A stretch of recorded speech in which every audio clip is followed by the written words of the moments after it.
13h, c'est 13h30, c'est l'heure de vous informer. Mesdames et messieurs, bonjour et bienvenue si vous nous rejoignez sur la RTNC, lutte contre la dépréciation du franc congolais à la une de ces mercredis. De mesures ont été rappelées par le Premier ministre Jean-Michel Samalou Kondé lors d'une réunion de la conjoncture économique tenue à la primature. La publication chaque jour du taux de change officiel et par médias par la Banque centrale. La nécessité pour le taux de change d'afficher le taux à l'intérieur et pas à l'extérieur, nous ferons le point dans ces journaux. Deux questions relatives à la restauration de la paix dans la partie est de la RDC au cœur des échanges entre le vice-premier ministre en charge de la défense nationale et l'ambassadeur de la Grande-Bretagne serrant également la une de l'actualité. Le vent de la modernisation dans le secteur d'enseignement souffle dans la province centrale de infrastructures nouvellement construites de terre dans le cadre du programme de développement à la base de son territoire. Madame, messieurs, voilà tout pour le titre. L'Angolais Félix Tshisekedi, l'Angolais Joao Lourenço et le Zambien Hakainde Hichilema, le chef d'État africain, ont assisté à Benguela en Angola. Cérémonie de signature du contrat de transfert de la concession de services ferroviaires et de la logistique de soutien du corridor de l'Obit. De but, reportage de Fanny Kikoufi et Massola. La production de cuivre, une industrie dans laquelle la RDC est un leader, la zone riche en cuivre et producteur d'Afrique après RDC.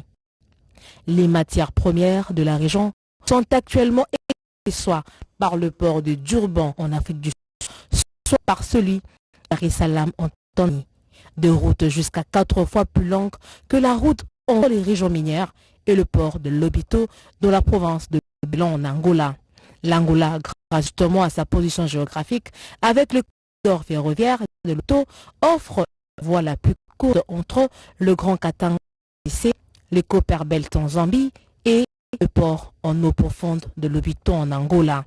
La cérémonie officielle de du contrat de transfert de la concession des services ferroviaires et de la logistique de soutien du corridor de Lobito ce mardi 4 juillet 2023 à Benguela entre le président Félix Antoine Tshisekedi Tshilombo, ses homologues Hakainde Hichilema de Zambie et Joao Lourenço à son sens au regard de ces enjeux avantageux dont seront bénéficiaires directs la population de ces trois pays.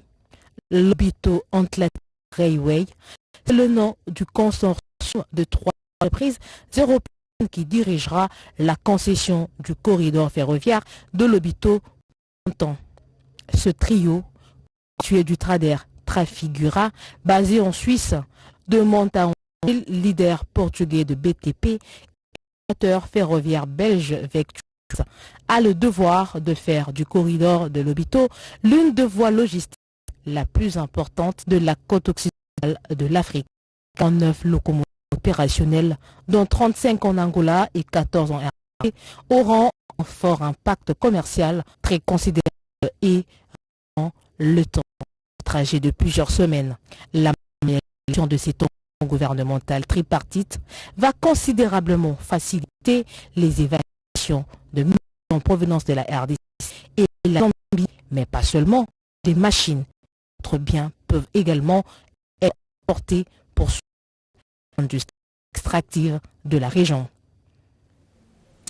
Prenons à présent ces propos présidentiels du chef de l'État RD congolais, la réduction de coûts de transport et de délai de biens marchands qui auront un impact sur le prix et la compétitivité des entreprises exploitables du corridor est un atout indéniable qui referme le dit accord, a dit le président Tshisekedi. Dans cette perspective, la cérémonie d'aujourd'hui, qui marque un moment crucial dans la mise en œuvre de l'accord évoqué, dont la République démocratique du Congo est partie prenante, est une opportunité qu'il nous collectivement de saisir et de réaliser au regard du triple intérêt qu'il présente sur le plan politique, social et économique. L'intérêt politique et social de l'accord signé sous de la SADC réside notamment dans sa capacité à contribuer au raffermissement de la relation entre les trois États parties à l'accord, à savoir l'Angola, la République de Zambie et la République démocratique du Congo. L'accord va également aider, j'en suis convaincu, à consolider la paix et la stabilité entre les trois États parties, faciliter une plus grande fluidité de la circulation des personnes et favoriser une cohabitation pacifique de leurs peuples respectifs. Aussi, à assurer une exploitation judicieuse et optimale du potentiel agricole et minier des régions du centre et du sud-est du pays, en favorisant la participation active des petites et moyennes entreprises locales aux chaînes de valeur et en les encourageant à s'adapter au retard du marché mondial pour garantir leur compétitivité. Kinshasa, lors de son adresse à la nation à l'occasion de 63 ans d'indépendance de la RDC, le garde de la nation a de nouveau fait à la cohésion nationale. Écoutons le président de la République, Félix Tshisekedi. Mes très chers compatriotes, cette célébration de l'accession à la souveraineté nationale et internationale vient aussi interpeller en cette année 2023 notre devenir comme nation et la perception de notre construction du vivre ensemble et de la cohésion nationale. Elle est l'occasion pour nous de renouveler le chantier de l'unité nationale, de construire une société républicaine plus juste, solidaire et vivable pour toutes les composantes sociologiques et linguistiques, quelles qu'elles soient. Le défi pour notre pays étant le dépassement des frontières ethniques, culturelles et linguistiques. Cela étant dit, je dénonce toute velléité tendant à opposer différentes communautés congolaises entre elles. Nous sommes un pays diversifié avec différentes cultures et langues.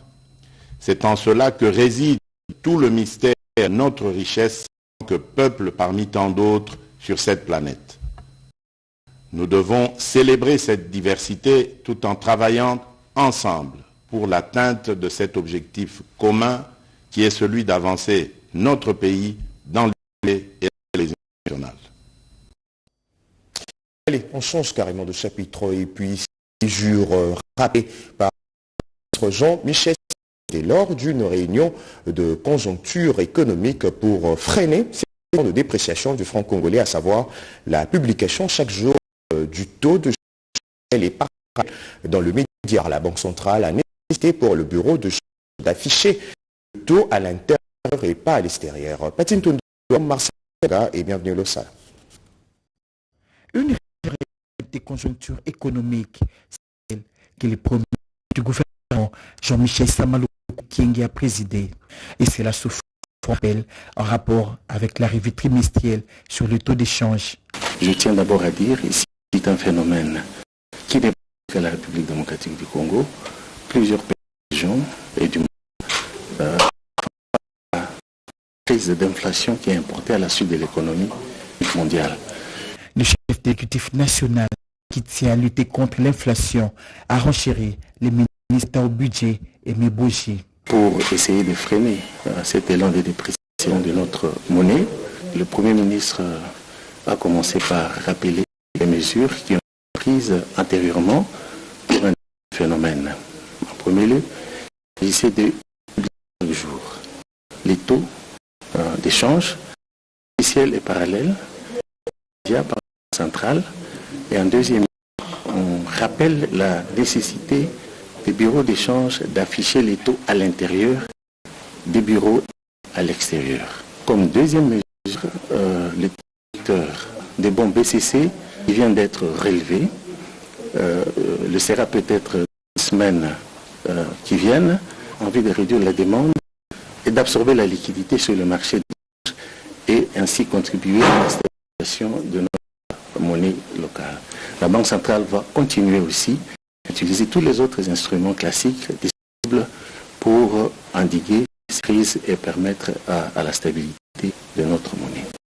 Étaient présents à la rencontre les ministres d'État au budget la vice-ministre des Finances et la gouverneure de la Banque centrale du Congo. Je le disais en titre de question relative à la restauration de la partie RDC au cœur de entre le vice-premier ministre en charge de la défense nationale et l'ambassadeur de la Grande-Bretagne, Nicole Sénat.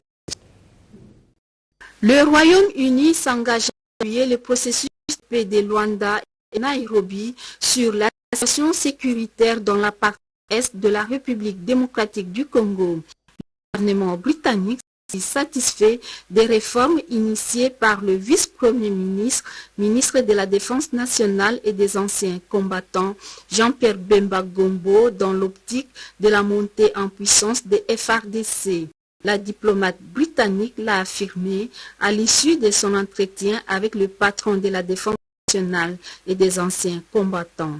Elle est que la situation dans l'Est de la RDC est une crise plus humanitaire, mais aussi de conflit, que les personnes habitent dans des conditions inacceptables. Donc nous travaillons pour fournir de l'aide humanitaire en partenariat avec nos collègues, avec les agences, mais aussi l'important c'est mettre au conflit dans l'Est. L'essentiel est suivre les processus de paix et d'avoir la volonté politique pour vraiment impliquer et négocier et participer dans ces processus.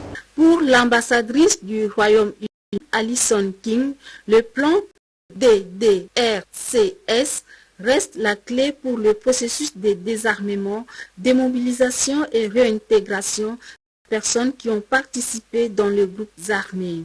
Le travail s'est fait déjà en partenariat avec le gouvernement congolais et les autres partenaires internationaux pour la mise en œuvre de ces plans. Dont la également le cas de kidnapping répété et d'insécurité galopante déploré ces derniers mois. Ça, électoral en cours et autres thématiques ont été parmi le point traité lors du briefing presse qu'anime le ministre de la Communication et des Médias, porte-parole du gouvernement. Je nous prie de suivre, choisi par Jacques Aboba. Nous avons voulu faire un focus parce que vendredi dernier, il y avait la célébration du 63e anniversaire de notre indépendance de Conseil de ministres. Vous avez suivi vous-même le discours du président de la République qui faisait le point de l'état de la nation et perspective pour l'année qui va commencer. Vous savez que nous sommes dans une année électorale où les Congolais auront le choix de désigner leurs dirigeants. Le gouvernement prend acte avec satisfaction de voir que les opposants finalement vont nous rejoindre dans les processus parce qu'ils ont commencé des discussions, ils ont répondu favorablement à l'invitation de la centrale électorale. Peut-être que maintenant on va quitter la périphérie pour aller dans les vrais sujets, les sujets qui concernent Congolais pour que nous puissions donner des réponses. Et nous espérons que les réponses qui leur ont été données par la CENI, nous les disions ici, il appartient à la CENI de construire les consensus autour du processus électoral. Nous espérons que dans le cadre des responsabilités qui sont les leurs, ils joueront leur part parce que le gouvernement, nous allons continuer à financer le processus électoral, mais aussi à prendre des mesures qui permettent d'assurer la sécurité dans les parties du pays qui concernés par les partis qui sont concernés par l'insécurité, c'est principalement la partie E. Et vous avez suivi il y a quelques semaines qu'il y avait une mission conjointe EAC, Forces armées de la République démocratique du Congo, qui est à Rumangabo, un site qui a été choisi pour préparer des opérations de cantonnement. La République démocratique du Congo, à travers le ministère de la Défense, se déploie matin et soir pour s'assurer que les sites soient prêts. Il y avait la réunion de où il y avait tout le national SADC, CIRGL, EAC qui devait discuter des questions stratégiques, notamment les différentes troupes à l'est de la RDC. Et vous avez suivi que la coordination de toutes ces forces devrait être faite par la République démocratique du Congo. Depuis 1984, il n'y a pas de carte d'identité. Et vous avez suivi, par exemple, à la 14e réunion du Conseil de ministres, le Premier ministre a rappelé ou informé que les décisions ont été prises pour qu'au 30 juin, nous puissions commencer les processus de délivrance de la carte d'identité. Dans un autre chapitre, la première la RDC a honoré la mémoire d'Hortense Ngoma, défunte épouse du premier président de la RDC, Joseph Kasavubu, par sa présence à d'Action de grâce organisée en la paroisse Notre-Dame de Fatima. Un reportage de Laïcha Kialo et José Baïtouamo dans un film de Charmant Lelo. Il y a 100 ans, naquit au Congo belge, Hortense Ngoma Masunda. Son décès lié à tout jamais l'histoire du Congo, car elle fut la première femme du pays, épouse de feu président Kasavubu. Un siècle après sa naissance, famille, proches et amis lui rendent hommage à travers un culte à l'occasion à l'église Notre-Dame de Fatima. Une cérémonie à laquelle séjourne la distinguée Denise Nitiru Tshisekedi, actuelle première dame. Nous avons eu le souci d'honorer la mémoire de la première dame de la RDC, qui fut notre grand-mère, maman Hortense Ngoma. C'est un devoir de le faire, qu'elle a été longtemps connue au niveau du conscient. Pour l'épouse de l'État, sa naissance revêt deux symboliques. La première, c'est l'hommage d'une first lady à une autre. La deuxième, c'est de raviver la mémoire collective sur ce que fut cette grande, sa vie avec ses combats, ses défis et le rôle qu'elle a joué. Bref, ce que les livres d'histoire ne racontent peut-être pas. Une autre légende qui fera le voyage Congo féminin. Un honneur pour la grande famille Kasavubu. Je me sens très très fière de ce qu'elle a été reconnue justement par. Donc ce n'est qu'une continuité d'avoir. Je trouve que c'est une marque aux surtout que c'est ses première ouvert la voie à ce stade. Et donc pour nous ça a été un très grand bonheur de l'avoir avec nous. Les grands esprits finissent toujours par se reconnaître. Denise Tshisekedi en et Ngoma Masunda en était un autre. C'est par des actes à portée sociale au profit de la communauté que le gouverneur de la province du Congo a commémoré la journée du 30 juin avec la population du secteur de Congo. Suivez.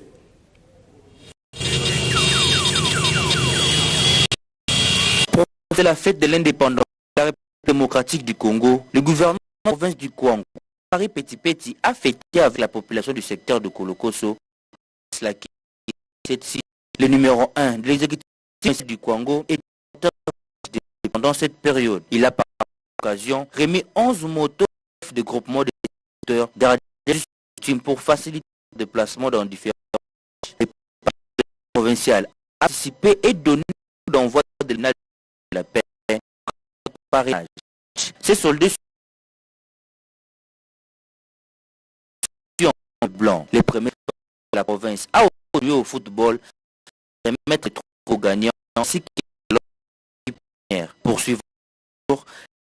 Il a visité les parcs secondaires de Koso où il a les frais d'accouchement toutes les présentes et il a donné d'un appareil échographique de la province du Kwango pour donner inviter tout le monde au calme au travail pour le développement de cette compte tout en exhortant la population à soutenir le président de la République Antoine qui fait du développement à la base son cheval de bataille avec le programme de développement des 145 territoires. Le surnommé éléphant du Kwango a communié avec les vendeurs et vendeuses du marché de Kolokoso où il a palpé du doigt les conditions de vie de cette population. Émerveillé par la descente en personne du premier citoyen de la province, la population encourage Jean-Marie Petit Petit à poser encore plus d'actions et l'assure de leur soutien indéfectible. À Lubumbashi, dans le Haut-Katanga, la population est appelée au calme. L'appel a été lancé par le maire de la ville qui appelle les différentes communautés à vivre ensemble. Aux échauffourées survenues ce lundi 3 juillet 2023 au quartier Kilobelebe, dans la commune annexe. Le maire de Lubumbashi, Martin Kazembe Choula, est descendu sur les lieux pour lancer un message de paix. Dans sa suite, la bourgmestre Mireille Kiléché. À la base, la fameuse question des perceptions des taxes non reconnues par la mairie dans les parkings situés au terminus Kilobelebe. Après avoir écouté les jeunes de l'IDPS et ceux de l'UNAFEC, Martin Kazembe Choula les a tous invités au calme Il prévoit une rencontre le mercredi prochain avec les représentants de ces jeunes afin d'envisager une solution palliative et durable. Immédiatement après, le numéro 1 de la ville de Lubumbashi, Martin Kazembe Choula, s'est rendu dans des formations médicales de proximité pour réconforter les blessés, au nombre de 9, enregistrés de part et d'autre. Par ailleurs, les dégâts matériels sont non négligeables. Les vitres des véhicules des particuliers et des tricycles ont été cassées. Les maisons de quelques partisans bien connus ont failli être saccagées. La police nationale congolaise et les forces armées de la RDC ont fait preuve du professionnalisme pour maîtriser la situation. Pour éviter pareille situation, l'autorité urbaine Martin Kazembe Choula avait déjà entamé une série de rencontres avec les représentants des associations d'encadrement des motocyclistes et des conducteurs de tricycles, qui ont d'ailleurs été soumis, comme prévu ce lundi, à la signature du Code de bonne conduite. Une initiative du maire de Lubumbashi qui tient à réglementer et assainir le secteur des transports à Lubumbashi. Le vent de la modernisation dans le secteur d'enseignement souffle dans la province du Congo central. Deux infrastructures nouvellement construites sortent de terre dans le cadre du programme de développement à la base de 145 territoires. Anastasie Dombo. Des infrastructures scolaires modernes de qualité construites désormais pour les élèves et les enseignants du territoire de Mwanda dans le Congo central pour scolaire 2023-2024 afin de créer des conditions plus propices à l'apprentissage. Ces ouvrages viennent en appui à la matérialisation du programme de la gratuité de l'enseignement sur toute l'étendue du territoire national prôné par le chef de l'État Félix-Antoine Tshisekedi Tshilombo dans le cadre du projet de 145 territoires. Une délégation d'inspection était sur les lieux pour faire un constat de l'évolution de ces travaux. Nous sommes en train de construire une bibliothèque, nous sommes en train de construire une imprimerie moderne, et nous sommes en train de se préparer pour construire l'internat. Au-delà de la construction, il y a des salles de classe équipées des ordinateurs, des salles de formation professionnelle, des cabines de latrines pour des filles et garçons et des options organisées. Ces équipements permettront d'offrir un encadrement de proximité aux enseignants du primaire en vue d'améliorer la qualité du système éducatif congolais. Restons toujours dans ces coins de la RDC. Un pont a été jeté dans une rivière dans le Congo central pour faciliter la circulation de personnes et de leurs biens. Enfants, jeunes et vieux du quartier Manoka à Kessangoulou étaient tous heureux de recevoir ces bâtiments neufs abritant de toilettes publiques, œuvre de la fondation Jean-Didier Massamba, tous scandés des chants en l'honneur de ce digne fils du coin qui vient de réaliser l'une des plus grandes actions de son agenda. Pour financer ce travaux de construction de latrines publiques à Kessangoulou, ce fils du terroir n'a pas hésité de mettre la main à la poche. Des moyens nécessaires ont été mobilisés. Un geste salué par les bénéficiaires. Les habitants du quartier Maouété, toujours à Kessangoulou, peuvent désormais traverser sans problème la rivière Lukaya, long de 11,5 km. Les ponts jetés sous cette rivière portent le nom de son initiateur, Jean-Didier Massamba, qui a personnellement procédé à la coupure du ruban symbolique.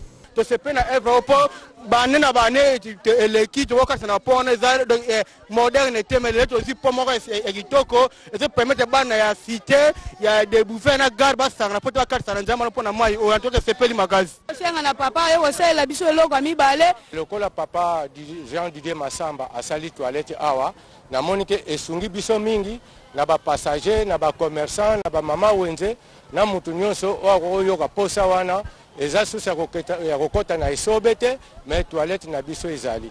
Élu du territoire de Kessangoulou dans le Congo central, Jean-Didier Massamba, qui en est pas à sa première réalisation, ne compte nullement lésiner sur le moyen en tant que député national pour répondre aux préoccupations sociales de sa base de Kessangoulou qu'il représente à l'Assemblée nationale depuis 2018. D'une province à une autre dans le Haut-Souélé, la fondation Bienvenue à Mundala intensifie des œuvres caritatives en faveur de la population. Images et commentaires. La fondation Bienvenue à Mundala Saïdi pour le bien-être collectif toujours à la rescousse des différentes couches sociales de la ville d'Issiro. Dans la semaine de la célébration du 63e anniversaire de l'indépendance de notre pays, sa campagne d'assistance humanitaire a atteint les églises Crisco, Assemblée des Saints et Fepa Konzambe Malamu. Désiré Odeka, coordonnateur provincial de cette fondation, a tour à tour remis, au nom de son initiateur, des vivres et non-vivres afin de communier avec les différents fidèles chrétiens. Les mamans membres de plusieurs associations des communes Mambaya et Mendambo, à l'exemple de Maman Moulende et même de la communauté Bangala, ont aussi bénéficié de la générosité de Bienvenue à Mundala Saïdi. Ça et là, des pagnes au motif du 30 juin ont rendu agréable cette fête. Les centres hospitaliers et même les écoles ne sont pas en marge des actions sociales de cette fondation. La population de la ville d'Issiro est invitée à soutenir l'initiative louable de Bienvenue à Mundala au regard de son programme humanitaire ambitieux. Iso fondation Bienvenue à Mundala Saïdi ezali moko oyo ya ba fondation eye pona makambo oyo pe etali développement. Bienvenue à Mundala Saïdi. Un reportage de Damas et Solé. Le gouverneur AI de la province du Lualaba a assisté à la cérémonie d'inauguration de la nouvelle chapelle au quartier Kamosar à Kolwezi. Les fidèles catholiques qui ont effectué le déplacement vers le quartier Kamosar dans la commune Manika dimanche 2 juillet 2023 pour une messe spéciale. Une célébration eucharistique exclusivement consacrée à l'inauguration de la chapelle dénommée Saint-Esprit, première paroisse de l'église catholique dans de la ville de Kolwezi. La cérémonie a vécu en présence de la gouverneure du Lualaba, accompagnée de Deoda Kapendawa Kapenda, son ministre de l'Intérieur et quelques membres de son cabinet. À cette occasion, un arrêté de reconnaissance et nomination du curé de la nouvelle chapelle, signé par l'évêque du diocèse de Kolwezi, a été lu sous les ovations de l'assistance. L'évêque du diocèse de Kolwezi a par ailleurs, dans son homélie, exhorté les fidèles catholiques à toujours faire preuve de générosité à l'instar de la femme sunamite envers le prophète Élisée, relaté dans la Bible et qui a été récompensé par la suite à sa juste valeur. Monseigneur Richard Kazadi Kamba a félicité en outre la paroisse Saint-Jean-Baptiste de Salles pour sa contribution considérable ayant rendu possible l'achat de cette concession et la construction de la chapelle. Le responsable paroissien des laïcs a pour sa part salué l'apport de tous dans la construction de cet édifice religieux, particulièrement le soutien de la gouverneure Masuka, estimé à 50% du coût de l'ouvrage. Désormais, les fidèles catholiques du quartier Kamosar peuvent se réunir près de leur domicile, contrairement aux périodes où ils étaient contraints d'effectuer de longues distances pour atteindre la seule paroisse du quartier général des forces armées de la RDC de Kolwezi. Au sortir de la chapelle, les habitants ont salué avec joie et ovation la chef de l'exécutif provincial à qui ils ont aussi présenté leurs doléances, parmi lesquelles la construction d'un pont pouvant faciliter le désenclavement de cette partie de la ville. Une université dans le Kassai central mécanisé dans le territoire de Dibaya. Une messe d'action de grâce a été organisée dimanche 2 juillet 2023 à Kamutanga dans le territoire de Dibaya par l'université Saint-Joseph de Kamutanga, UNISCAM en sigle, à l'occasion de la visite d'une délégation de l'enseignement supérieur et universitaire et la mécanisation de la dite université. Cérémonie présidée par Monseigneur Kalamba Mutanga Joseph. Dans ce moment, le recteur de l'UNISCAM a salué les efforts des autorités du pays et surtout l'implication du chef de l'État Félix Antoine Tshisekedi Tshilombo pour avoir un enseignement de qualité.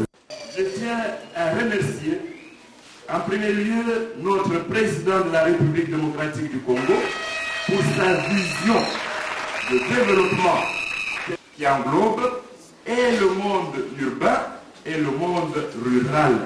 Je sens à travers ces différents discours, ces prises de position, une vision équilibrée parce qu'aucun pays ne peut se développer seulement avec la ville ou seulement avec la campagne. Pour sa part, le président de la société civile du peuple du coin, M. Bernard Balekelaï, s'est réjoui de l'activité du jour. La société civile Force Vive de la République démocratique du Congo a l'immense joie de remercier la volonté manifeste du chef de l'État Félix Antoine Tshisekedi Tshilombo et de son ministère de l'enseignement supérieur et universitaire pour cet acte grandiose.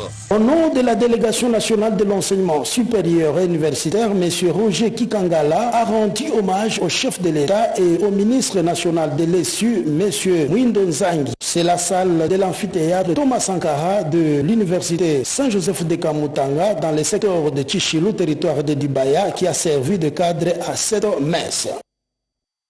Madame, Messieurs, merci d'avoir suivi ce journal de la rédaction coordonnée par Cédric Kenina, réalisé par Mustapha Obio et Ramada Boki, assisté de Yannick Yangoumba, Espérance Kajinga et rejour de naissance à Franklin et Claire Kalombo de la RTNC Chikapa. Je vous retrouve à 19h pour de nouveaux titres d'actualité. À très bientôt.